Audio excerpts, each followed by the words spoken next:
Hey, welcome. My name's Ricky Stewart. I'm here to cover for Naz. I'm going to do some lovely yoga. It's going to be fun. So, a little bit about me and the kind of mobility work that I do. I did my yoga training about 4 years ago, I think, in Canada. And it was amazing. With Yoga Kara, very clever people, they're really lovely. And then as soon as I got back, I was straight in teaching yoga nearly every day, and I've been doing it every day since. But in between all of that, I did a course in mobility called Functional Range Conditioning.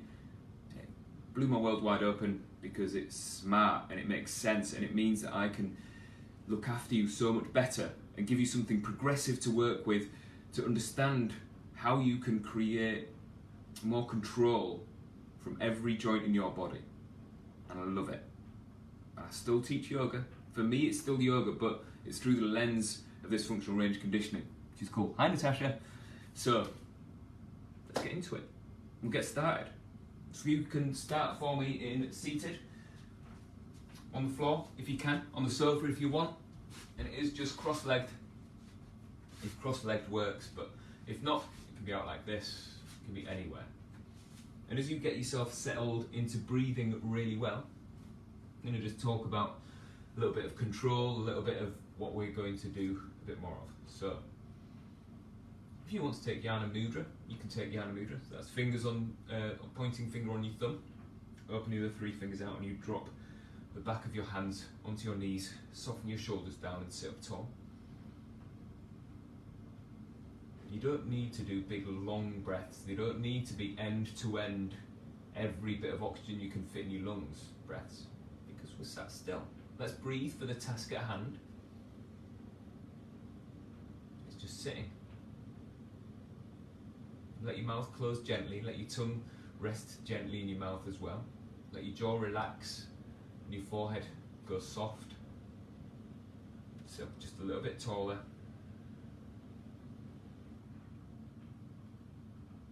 Breathe. Now I'm going to talk a lot about the spine. Our spines are complicated and they've got a big job. Lots of different jobs as well. Let's see if we can get a little bit of control out of them. Out of every one of those jobs, you're going to know what job you've got to do and you're going to understand it a little bit better. So, if you open your fingers out, drop them onto your knees, and you squeeze your rib cage down towards your hips on one side, down towards your hips on the other. And you set your breathing to a different pace. It's lovely when you breathe and move in time, like breathe in this way, breathe out this way. It's lovely. But it's not real. It's for yoga, it's for the yoga class. And then when you're going about your day just doing human stuff, breathe when you need to breathe. And you breathe for the task at hand. So I want you to move a little bit faster than you're breathing. And because we're making our spine move, using the obliques, using the muscles around our torso, our breathing apparatus is breathing at the same time. So as you breathe in, muscles around your belly help your ribs expand. And then as you breathe out, you draw the belly in. Then hold your breath for me, just for a few seconds, so breathe all the way in. And then do this side bend with your breath held. It feels different. It's a different thing. You change one thing, you've changed everything. And then breathe again. And breathe all the way out, so push all the air out of your body. And do this side bend. And then breathe again. Notice that everything changes depending on where your breathing apparatus is. And that's just doing a side bend, like a clock ticking from side to side. What about if you're bending over? What about if you're sitting up tall? What about if you're reaching for something?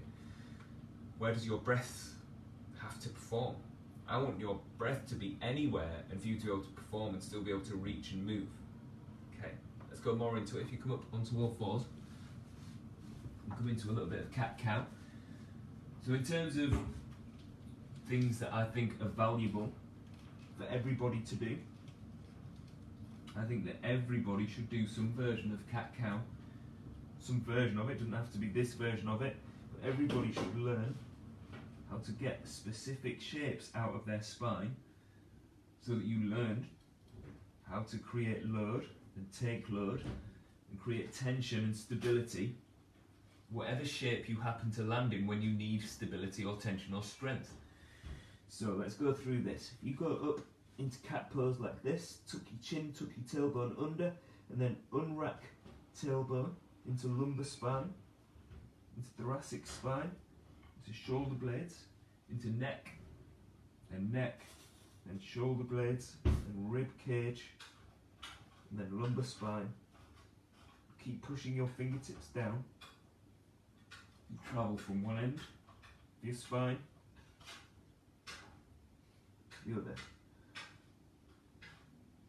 And it's persuasion to get more control. If you want to practice, you can do some empty ones that just go up, down, up, down, up, down. They don't do anything. You're not persuading your body how to do anything if you're just going up and down. Even if you do it slowly and feel the muscles in your belly tense at the top and feel muscles in your back contract at the bottom. You're not learning very much about how to get there. And then, I'm going to go side bend. So you squeeze rib cage down towards your hips on one side, rib cage down towards your hips on the other. Keep breathing as you find this side bend. Perfect. And then, I'm going to tuck your toes and press into downward facing dog. So heels down towards the floor, hips up, little bend in both knees. Push your fingertips down and try and push your chest towards your thighs. Lengthen your spine and try and reach those heels down towards the floor. Look at your footprint and see what it's doing. Maybe your heels aren't quite down on the floor and that's okay, but how is the pad of your foot pressed into the floor? Is it turned inwards? Is it turned outwards? Are your hips externally rotated, internally rotated? Just work out where everything is. And then move your hips side to side. And then walk your feet in towards your hands and just hang in forward fold. So you're just hanging. Your hands can go where they want. They can go on your knees, shins, feet, wherever you want to go. And just breathe. Keep hinging down. Tuck your chin. Almost fall forwards. So your big toes catch you. You can feel this stretch here. Keep this stretch on and see how my spine's curled around. It doesn't have to be. I can keep this hamstring stretch and change what my spine does. So bring your hands into your shins and lift your collarbone just a little bit at a time. Keep your belly pressing down towards the floor, and then you lift your collarbone just a little bit at a time until you can find a flat back. And this stretch in the hamstrings doesn't have to change. You just change the shape of your back while you do it. And maybe you have to come up past 90 degrees to find it, to find this flat back. Because maybe your lumbar spine does all of the reaching down for you. But you just need to explore it and see if you can find this hamstring stretch no matter what shape your back goes into. Then drive your hips through. And tense your bum at the top. And see if you can squeeze bum cheeks on and twist your feet into the floor. So your footprint is down like this and you're trying to turn your toes out. They're not going anywhere, but they're just glued to the floor, and you should be able to feel these bum muscles tense. Then I want you to put your hand on your lower back, hand on your belly, and go into extension. So you should be able to feel these muscles lengthen, and then flexion. So you try and pull the rib cage down, so your sternum tries to pull towards your belly button, then lengthen, and back down, lengthen, and back down. So you can keep your bum muscles tensed. So, how you control your spine makes a big difference to how you move around through life. As you walk, take a step forwards, and the opposite hand comes forwards. Thoracic spine, it's like here, does a bit of rotation, and then that rotation swaps, and it swaps. And especially if you're running, it changes, it's changing all the time. So I want you to be able to find all of these shapes from your torso. Cross your arms over your chest, tense your bum, and almost fall forwards. Do a little crunch, so you make this like turtle back like this, look, and then rotate, and then lean over in side bend, then lean back until you find back extension, and these muscles here start lengthening as you come across, and land rotated and tilted this way, and then do a crunch as you come across, and then change direction. Crunch as you come across, lean, rotate, lean back, around, and land, come across, and change direction. See if you can keep your bum muscles tensed. Find every corner that's available to you in your thoracic spine. If anything hurts, then avoid it and do less. You're going to try and find these corners where your spine could possibly work and keep your hips kind of locked in place. Perfect. Then, if we're going to do any stretches for any of our body really, I want you to know that you've got the map to control whatever we improve. So if we think about doing shoulder stretches, so I don't know, even if you do downward facing dog or child's pose or any kind of pose that gets you better at this up here, your pathway to getting it here is important. That you can, either you can press something up and bring it back, or you can swing it up and bring it back. So let's think about that swing up. So you hold your hand by your pocket, with your other hand just kind of hug your rib cage and keep it tight. Don't let your chest turn, so no rotation of the torso as you pick this up, and find this corner here.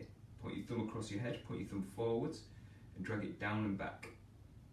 So here, you're trying to pull this arm back as far as you can while your bicep turns downwards.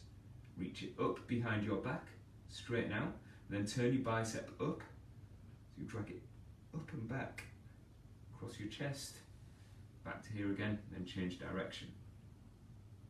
Find this corner, and find it without asking anything of your lumbar spine.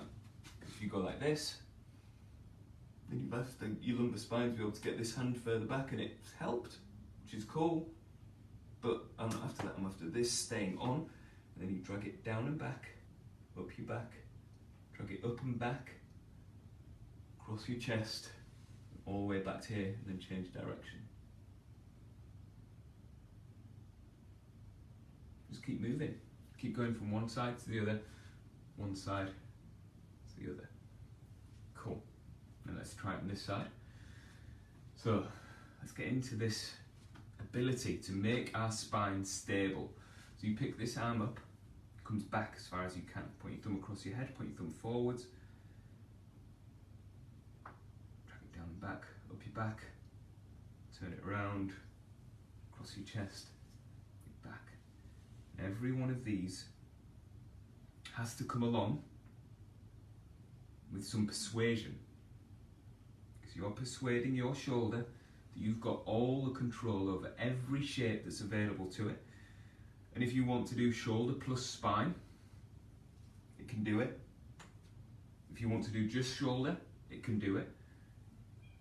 You can find all these shapes and persuade this shoulder joint is good for everything. It's good for anything that's thrown at it. Cool. And then let's look at our neck. Necks are important. Necks are lazy, unfortunately, because they've got eyes.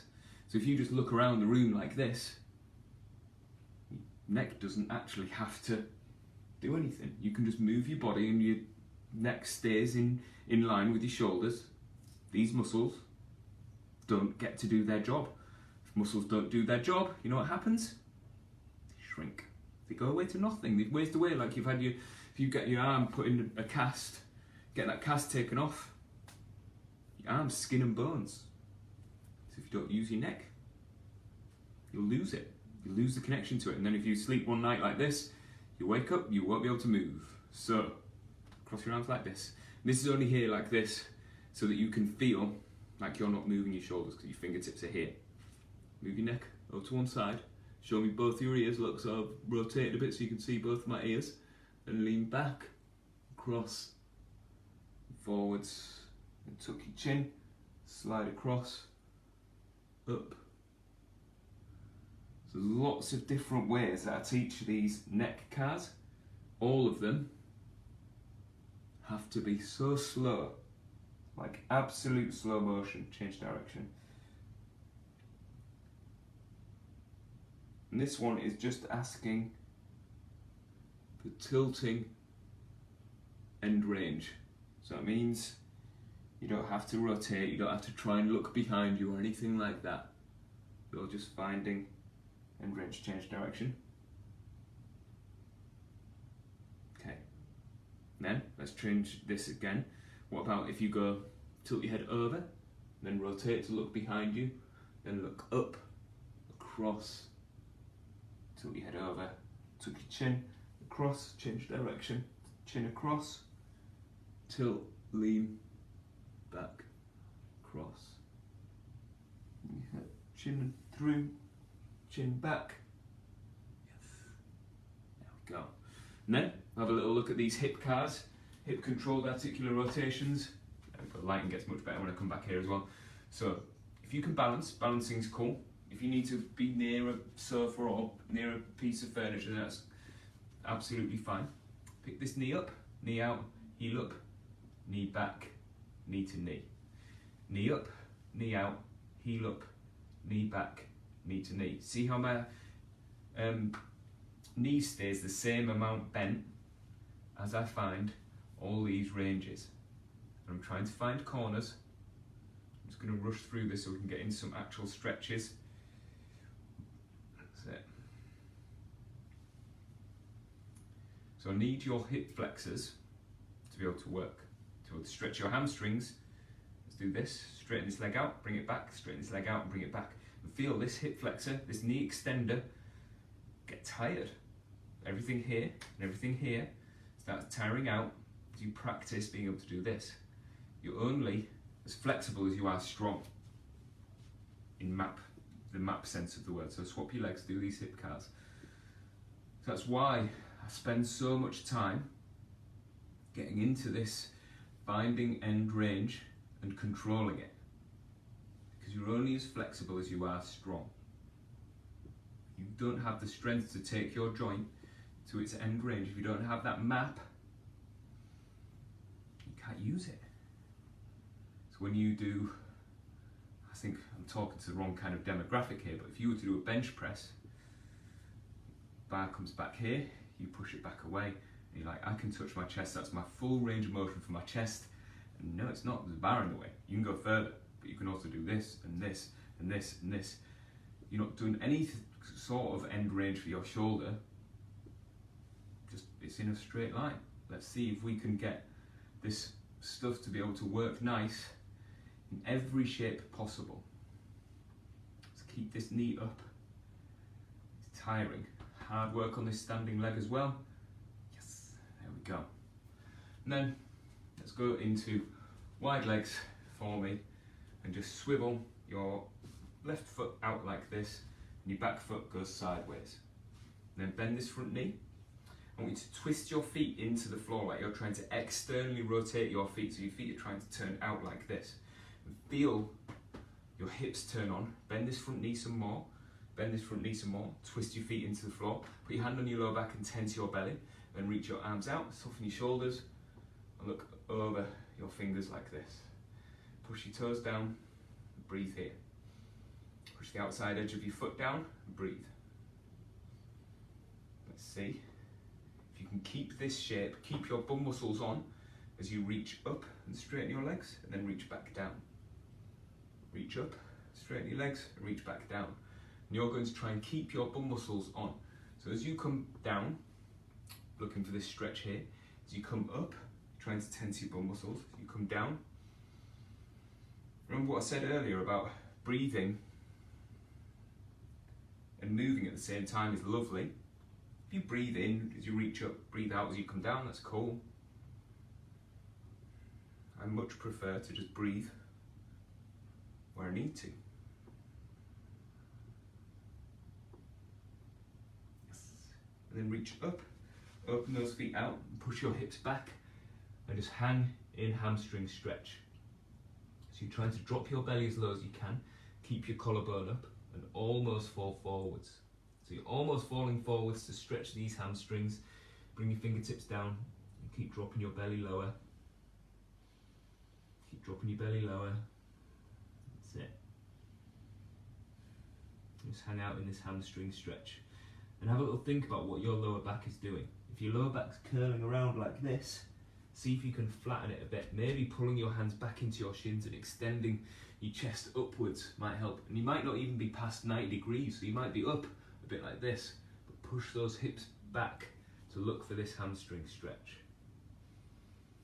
Then come all the way up. Open this other foot out to the side, bend this front knee. So we're in Warrior 2 this way. Let's think about this Warrior 2. Twist your feet into the floor to tense your bum muscles. Don't let your lower back go into an extension like this. So you shorten these muscles here, so you pull the sternum down towards your belly button, bend this front knee some more, twist your feet into the floor, reach your arms out, soften your shoulders down, look over this front head, or front fingers, these fingers, look over them. There we go. And keep twisting your feet into the floor. That's it. And hold and breathe, hold and breathe. And reach up, and reach back down. And reach up, and reach back down. Like I said, I like breathing where I need to breathe. There's no pressure on doing it all. Breathe in as you reach up, breathe out as you come down. Because that isn't how you live your life. And then reaching up, open those feet out, and hips come back, and you're back into hamstring stretch, hinging down. Then see if you can walk your hands through under your legs and bring your head as close to the floor as you can. Make handprints pressed into the floor. And walk your hands forwards, bend both knees, and move your hips side to side and explore this stretch in your groin. Your feet can be as wide or as close as they want to be to make this movement seem as close to natural as you can as you get hips lower and keep them low. And keep hips low. And you keep your footprint quality as well. That's it. Then coming up, back into hamstring stretch. And drop your head as close to the floor as you can.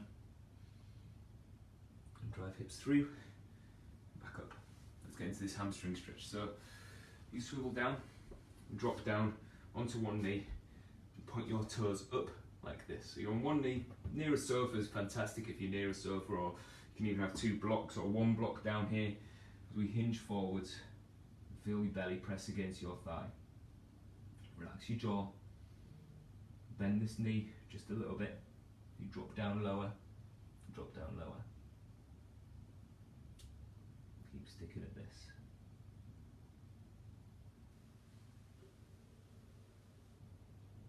Big deep breaths. Keep going down, keep going down. So, going to live in this hamstring stretch. Feeling this here, living in it, and it's just passive. Your hands can go where they want. You can go on the sofa. You can pay attention to what your spine does. So if I extend up like this, look, I've got a flat back, I can still find this end range. Or you can bring your hands to the floor and let your spine curl around, bring your nose towards your knee. That works too. Then I want you to start driving your heel down. So we're going to get some connection to these muscles. You're going to make them strong as you drive heels down. Keep pushing, keep pushing. Keep driving your heels harder into the floor. Breathe and push, and breathe and push. So in 3, 2, 1. And grab hold of your bit of furniture. We're going to do some low level rails. So you're going to try and lift this foot up as high as you can, but it might not lift. Just lift it a little bit and feel this connection to your hip flexor, and think about making your hip flexor as strong as your hamstrings are flexible. So there's no surprises. These muscles here can control the muscles in your posterior chain. Hold, hold, hold, and then stretch again. This time try and drop yourself as low as you can. Breathe. Cool. And coming up, swap legs. So, little bend in this knee, so you hinge forwards. You can use the sofa if you like, or you can bring your hands to the floor. Or you can use blocks or whatever you've got to help make this happen. You drop your belly down towards your thighs.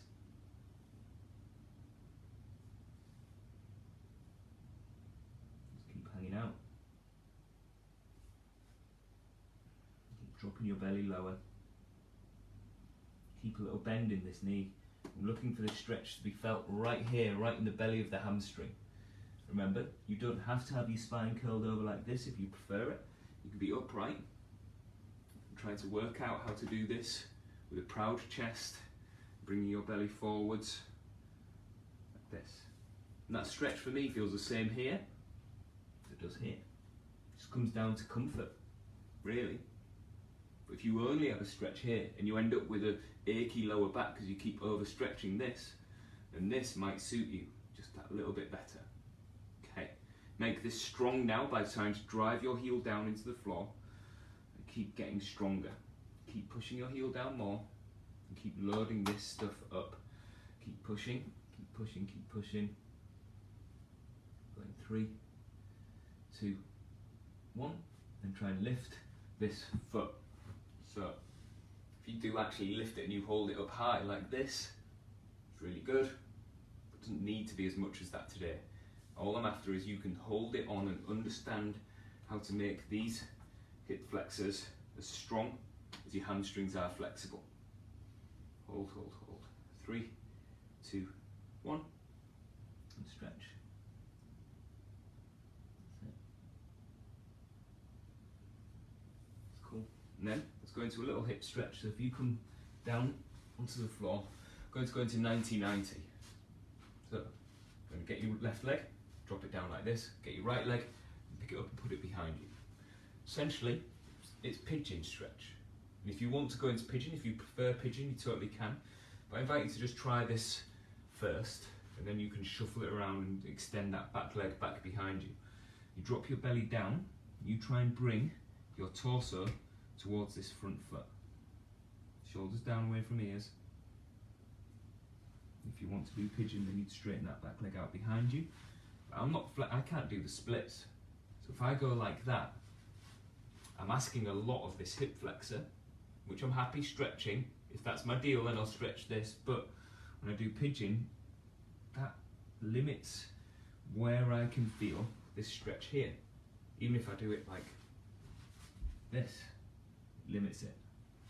I can be strong and explore this 90-90 position just that little bit more, and it suits me just that little bit better. You've got to work out what suits you the best. Okay. Start driving your heel down. Keep pushing this front heel, so this shin that's under your chest keeps driving down into the floor. Keep pushing, going 3, 2, 1, sitting up. Hands either side of your thigh, this foot up. Hold it up, hold it up, hold it up, hold it up. Then drop and stretch. And then swivel out of this into 90-90 the other way. If you got confused there in my little transition, if you just sit, push this right knee down, grab hold of this left leg, drag it back behind you. Hinge into this hip stretch. So you bring belly forwards, look for this stretch down the outside of your hip. Shoulders down away from your ears. I'm trying to bring my torso towards this front foot. Keep breathing. And stick with it. Keep trying to understand what it is you're working with. Keep trying to feel that stretch down the outside of your hip. And work it out.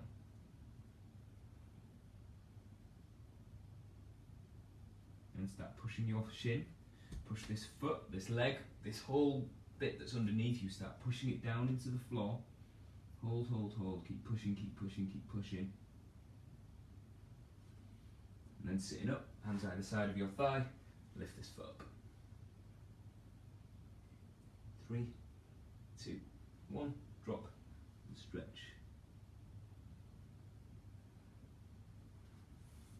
And then rolling back up and cross-legged. Just do a little mini meditation for like literally 30 seconds. It's enough time. Just check in. So take Jnana Mudra if you like Jnana Mudra, so fingers on your thumbs.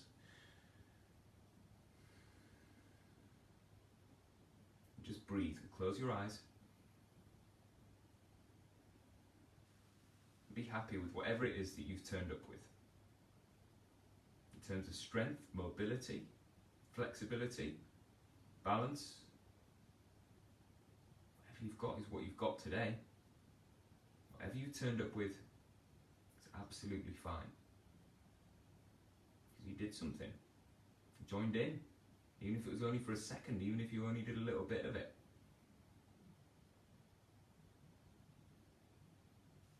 It's hard. We judge ourselves on what we want to be, where we want to be, and how long it's taking, and why we're not there already. You can't. You've got what you've turned up with at that moment. That is it. If you can persuade your body that you're good for a little bit more, you can push just a little bit harder, you can try and keep turning up, and good stuff happens. Alright. Bring your palms together. Bring your thumbs to your forehead, tuck your chin and roll forwards.